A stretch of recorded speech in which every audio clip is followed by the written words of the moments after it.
আসসালামু আলাইকুম রহমতুল্লাহ। মুখে এক কাজে আর এক, এই ধরনের ব্যক্তিরা কখনো অসাম্প্রদায়িক হতে পারে না।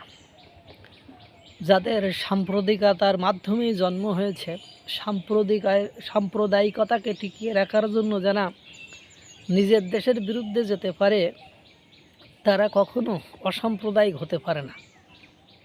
যদিও আশ্বাস দেয়, তারপরেও কিন্তু এটা সম্ভব নয়। রাজশাহী এক আসনের সংসদ সদস্য মুজিবুর রহমান, জামাতের সংসদ উনি আমির, উনি গতকালকে মহান স্বাধীনতা দিবসে উপজেলা নির্বাহী কর্মকর্তা অর্থাৎ ম্যাজিস্ট্রেটকে ফোন দিয়ে তিনি নাকি বলেছেন যে অনুষ্ঠানের উদ্বোধনের সময় আমাদের বাংলাদেশে চিরাচরিতভাবে পবিত্র গ্রন্থ থেকে পাঠ হয়, কোরআন থেকে তেলাওয়াত হয়, কোরআন থেকে পাঠ হয়, পবিত্র গীতা পাঠ হয়, এগুলো আপনারা জানেন। তিনি বলেছেন যে উক্ত অনুষ্ঠানে গীতা পাঠ যাতে না হয়।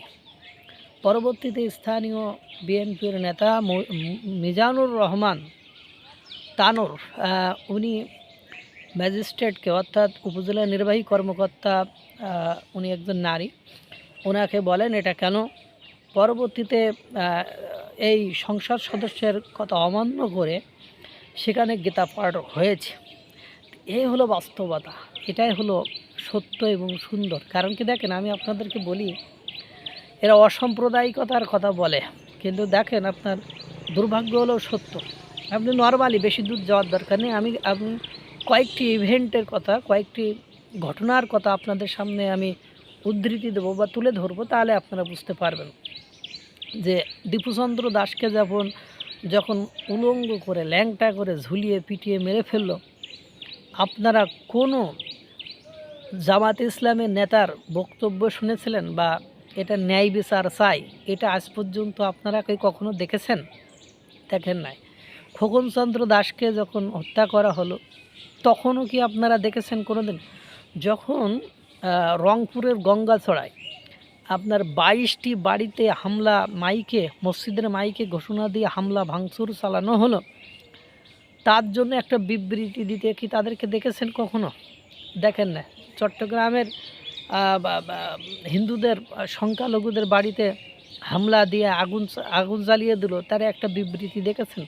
এই যে চিন্ময় কৃষ্ণ দাসকে যে আটকে রাখলো, যে প্রথমে যখন আটকালো, তখন কি কখনো তাদের একটা বিবৃতি আপনারা দেখেছেন? দেখেন না। অর্থাৎ হিন্দুদের সপক্ষে আজ পর্যন্ত একটা বিবৃতি বা সংখ্যালঘুদের সপক্ষে আজ পর্যন্ত একটা বিবৃতি কি আপনারা দেখেছেন? দয়া করে যদি দেখে থাকেন কোনো ভিডিও, যদি আপনাদের প্রমাণাদি থাকে, আমার এই ভিডিও দেখার পরে আপনারা লিঙ্কে কমেন্ট করবেন। তো ওরা যদিও বলে যে আমরা অসাম্প্রদায়িকের চেতনা, ভোট চাওয়ার সময় অসাম্প্রদায়িক চেতনা মানুষের মধ্যে ছড়িয়ে দেওয়ার চেষ্টা করে, কিন্তু দুর্ভাগ্য হলো সত্য যে তাদের আচার আচরণ কিন্তু বলে না তারা অসাম্প্রদায়িক। তাই যদি হতো তাহলে তারা শুধু একজনের ইনসাফ প্রতিষ্ঠা করার জন্য চেষ্টা করতো না। এই যতগুলো সংখ্যালঘু মারা গিয়েছে, যত লোক, দেখেন জাতিসংঘ থেকে রিপোর্ট দেওয়া হয়েছে যে 1000 কতটি সংখ্যালঘু নির্যাতনের ঘটনা আপনার প্রচার করা হয়েছে, যে কতগুলো ঘটনা, যে অন্তর্বর্তীকালীন সরকারের আমলে কতগুলো সংখ্যালঘু নির্যাতন, নিপীড়ন, অত্যাচার বাংলাদেশে হয়েছে, জাতিসংঘ পর্যন্ত রিপোর্ট করেছে। কিন্তু দুর্ভাগ্য হলেও সত্য, আপনারা কখনো কি এদের থেকে একটা বিবৃতি পেয়েছেন? এরা হলো প্রয়োজনের সময়, কাজের সময় কাজী, কাজ পড়ালে ফাজি, এই থিওরিতে বিশ্বাস করে। সুতরাং এরা জীবনে অসাম্প্রদায়িক হতে পারবে না, এই জন্য ওটা শুনেও লাভ নেই। আল্লাহ তাআলা সকলকে ভালো রাখুক, সুস্থ রাখুক। আসসালামু আলাইকুম ওয়া রাহমাতুল্লাহ।